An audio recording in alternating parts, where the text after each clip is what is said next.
สบายดีเข้าสู่ซ่องเบาโจอี้เนาะคือเก่าเป็นประจำกับ ตอนค่ำยามแรงเนาะกับซ่องเบาโจอี้เนาะอ่ะโอ้กะหลังจากพูดละ สงกรานต์เนาะกะเมาตลอดเลย ก็เลยบ่มีเวลาเฮ็ดคลิปเลย เป็นจังได้ปีใหม่ฟ้าใหม่เนาะตั้งแต่ลิ้นสงกรานต์มา FC เฮาเนาะพากันฟื้นจากการเมาแล้วบ่ มามื้อนี้ก็เบาจุอี้ก็ตั้งจากสงกรานต์มาก็มีแต่เมากับเมาอันนี้ก็ มามื้อนี้มากินแซ่บๆนำกันนะนี่มีตำเส้นไวๆเส้นหมี่ไวๆนะมากินนำกันนะพี่น้องมาอ่ะ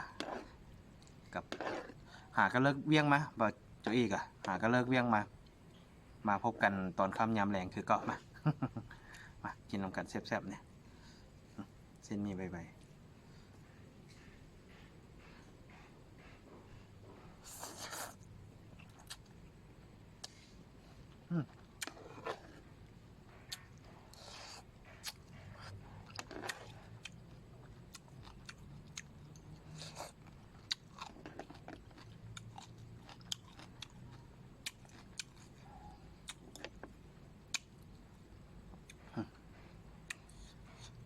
ประเภทตำเนี่ยพี่น้องขันห้าเขาขันห้าว่าตำโบเผ็ดนี่ครับโบแซ่บเลยต้องตำเผ็ดๆยังแซ่บเลยประเภทพวกตำเนาะมากินกันแซ่บๆ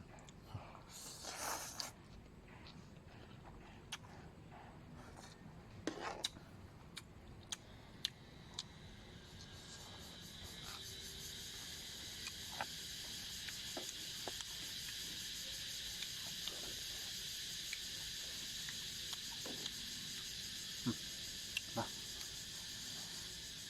ขอโทษขออภัยเด้อพี่น้องเด้อยังมีเสียงจักจั่นน้อยนึงเพราะว่าตอนแรงๆจะมีเสียงจักจั่นมา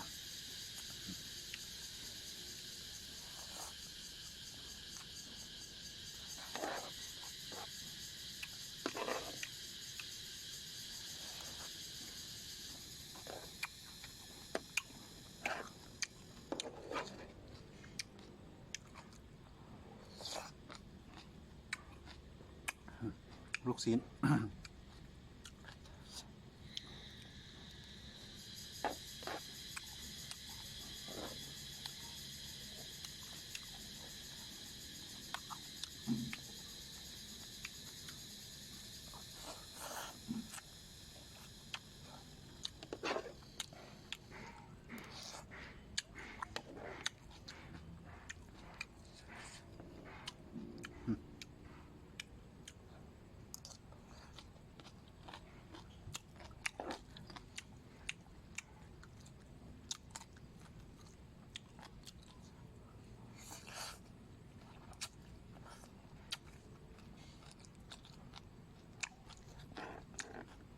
มาตัวเองอะหาเลิกเวียงมา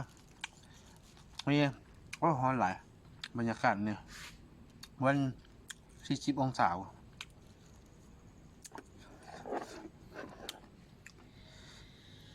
ก็เลยว่าคิดอยากหาก็เลิกแต่เวียกมาคิดอยากตัมมี่ใช่หรอ มาพี่น้องมา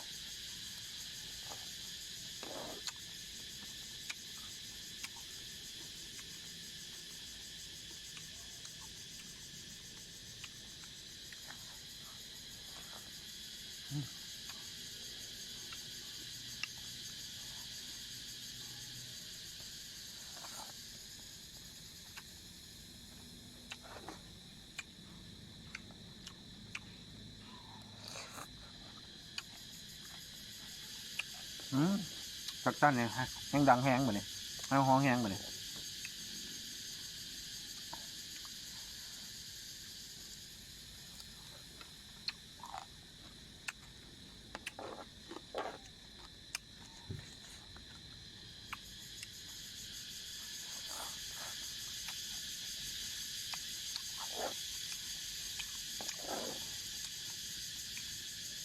นั่งบนถึงมองพี่น้องเลย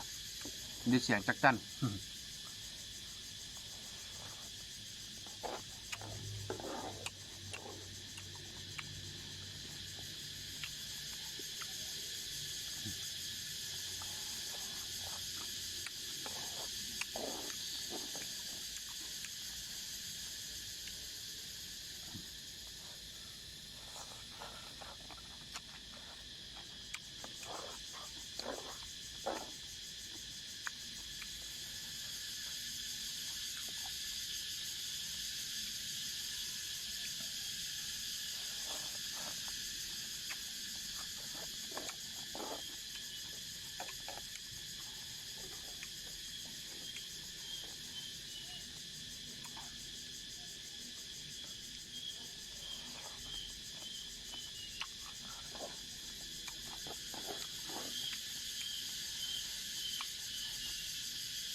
นี่แหละบรรยากาศบ้านเฮา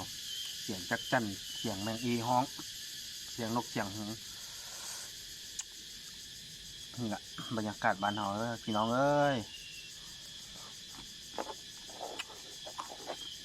ใครอยู่ไกลอยู่ไกลเนาะไปเฮ็ดเวียกอยู่ต่างแห่งต่างประเทศอย่าลืมบ้านเกิดเมืองนอนเฮาเด้อพี่น้องเด้อกลับต่อมาบ้านเฮามาเอาหลายใหญ่ห้างมา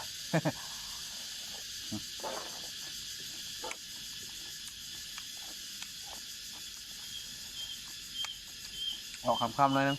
หอยก็เลิกเลี้ยงมา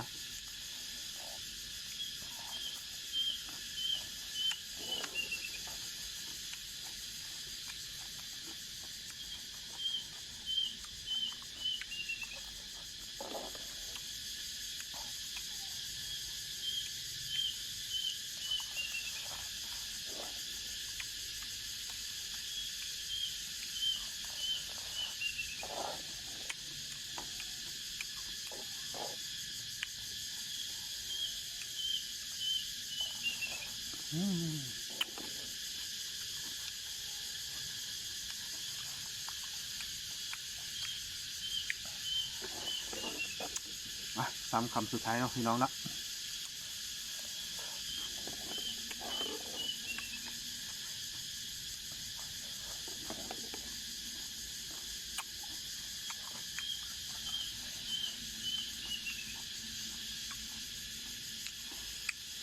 ก่อนสุดท้ายนี่ก็